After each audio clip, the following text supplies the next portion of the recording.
Hello guys, welcome back to my YouTube channel Point Biology. हम पढ़ रहे हैं introduction to biology class 9th और ये हमारी छठी वीडियो होगी वीडियो सीरीज़ में। और इसमें हमारा जो टॉपिक है आज का वो है कंट्रीब्यूशन ऑफ मुस्लिम साइंटिस्ट, यानी मुसलमान जो साइंसदान थे उन्होंने बायोलॉजी में क्या क्या कंट्रीब्यूशन दिया है, यानी किस तरीके से उन्होंने हमारी मदद की बायोलॉजी को अंडरस्टैंड करने में या बायोलॉजी की स्टडी में।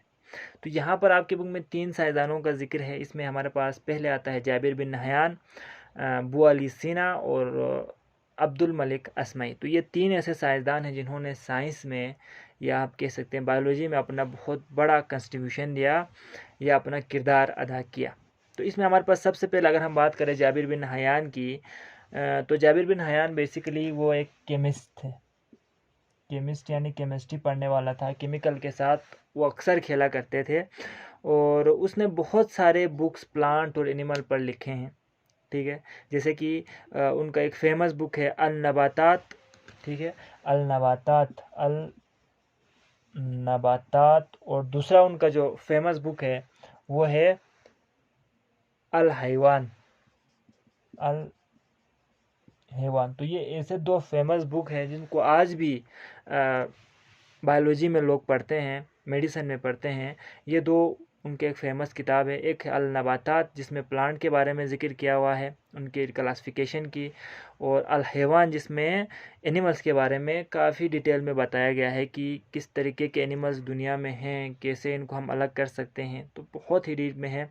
तो इन किताब को पढ़कर बहुत सारे और भी साइंसदान बने जिनके कंट्रीब्यूशन की वजह से आज साइंस इस कगार पर खड़ी है। आज बायोलॉजी इस जो आज आप देख रहे हैं बायो को, वो इस स्टेज पर हैं इन साइंसदानों की ही वजह से, जाबिर बिन हयान की वजह से। जो सेकंड में हमारे पास आता है बू अली सीना। तो बू अली सीना को कहते हैं फाउंडर ऑफ मेडिसिन, यानी बहुत ज़्यादा मशहूर है बू अली सीना फाउंडर ऑफ मेडिसिन के, यानी इन्होंने मेडिसिन की बुनियाद रखी। मेडिसिन के बारे में यानी दवाइयों के बारे में सबसे पहले बू अली सीना ने हमें बताया था। ठीक है, इसलिए इनको कहते हैं फाउंडर ऑफ मेडिसिन। वो फिजिशियन भी थे, ठीक है, इलाज भी करते थे, फ़िलासफ़र भी थे और साइंटिस्ट भी थे, और इसके साथ एस्ट्रोनॉमर और पोइट भी थे। ठीक है, खला में भी उनको बहुत ज़्यादा इंटरेस्ट था। टेलीस्कोप की मदद से अक्सर वो बाहर दुनिया से बाहर देखा करते थे। पोइट भी थे, शायरी भी किया करते थे। तो एक तरह के ये एक वर्सटाइल आपको एक कैरेक्टर नज़र आएगा बू अली सीना, जिन्होंने हमारे लिए बहुत अच्छे काम किए। मुसलमान थे, साइंस के लिए बहुत इन्होंने कंट्रीब्यूशन दिया।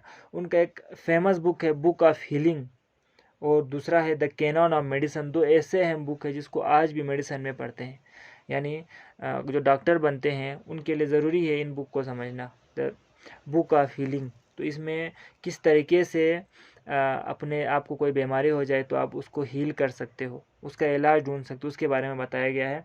और द कैनन ऑफ मेडिसिन, यानी दवाइयों के बारे में कि कौन सी दवाई कहाँ से मिलता है और किस चीज़ से इसका इलाज कर सकते हैं, उसके बारे में बताया हुआ है कैनन ऑफ मेडिसिन में। तो 2 बुक है, बहुत अहम बुक बू अली सीना ने लिखा है और इनको कहते हैं फाउंडर ऑफ मेडिसिन। और जो थर्ड पे हमारे पास हमने लिखा है अब्दुल मलिक असमई। तो ये फर्स्ट मुस्लिम साइंटिस्ट है जिन्होंने जोलॉजी, बॉटनी और एनिमल हस्बेंड्री के बारे में पढ़ा। तो पहला साइंसदान है, यानी जाबिर बिन नहयान और बू अली सीना से भी पहले इन्होंने जोलॉजी के बारे में, एनिमल्स के बारे में, प्लांट के बारे में और एनिमल्स हस्बेंड्री यानी एनिमल को कैसे केयर कर सकते हैं, उनके अगर बीमारी हो जाए तो कैसे उनको रिकवर करवा सकते हैं, तो इसके बारे में सबसे पहले अब्दुल मलिक असमई ने स्टडी किया था। ठीक है, तो पॉइनियर है ये हमारे मुस्लिम साइंसदानों में, सबसे पहले इन्होंने इनके बारे में स्टडी किया था। और उनका एक फेमस बुक है किताब खलकुल इंसान।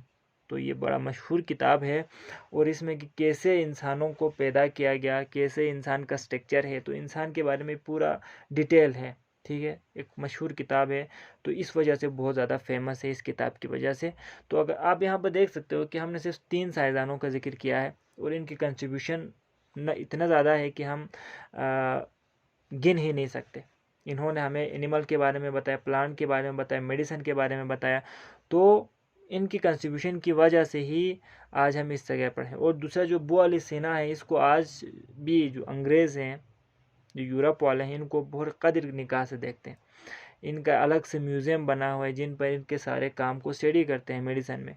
तो ये ऐसे साइंसदान हैं, ऐसे मुस्लिम साइंसदान थे जिनका ईमान तो अल्लाह पर था ही, और साथ ही साथ इन्होंने जो साइंस है उनके लिए अपनी ज़िंदगी निछावर कर दी। और आपको पता है कि पुराने वक्तों में जो मेन सोर्स ऑफ जो नॉलेज ट्रांसफ़र था, आज इंटरनेट के दौर में आपके हाथ में हर चीज़ है, तो उस ज़माने में किताब की ही मदद से अपने नॉलेज को आगे फॉरवर्ड किया जाता था। तो इसलिए इन्होंने किताब लिखे जो आज भी हम पढ़ते हैं और इससे फ़ायदा उठाते हैं। तो ये हमारे पास 3 साइंसदान थे जिनका जिक्र आपके बुक में है। तो आज का हमारा ये लेक्चर था। मिलते हैं अपने अगली वीडियो में। अल्लाह हाफ़िज़।